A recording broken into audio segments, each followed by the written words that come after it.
ಪ್ರಜ್ವಲ್ ಎಲ್ಲಿದ್ದರೂ ಬಂದು ಪೊಲೀಸರ ಮುಂದೆ ಶರಣಾಗಿ ವಿಚಾರಣೆಯನ್ನು ಎದುರಿಸಬೇಕು ಎಂದು ಮಾಜಿ ಪ್ರಧಾನಿ ಎಚ್.ಡಿ. ದೇವೇಗೌಡರವರು ಎಚ್ಚರಿಕೆ ನೀಡಿದ್ದಾರೆ.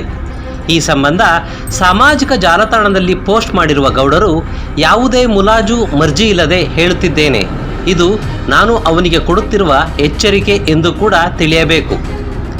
ಅವನು ಈ ಎಚ್ಚರಿಕೆಗೆ ಮನ್ನಣೆ ಕೊಡದಿದ್ದಲ್ಲಿ ಅವನು ನನ್ನ ಮತ್ತು ಕುಟುಂಬದವರೆಲ್ಲರ ಕೋಪವನ್ನು ಎದುರಿಸಬೇಕಾಗುತ್ತದೆ ಎಂದು ಕಠೋರವಾಗಿ ಎಚ್ಚರಿಸಿದ್ದಾರೆ.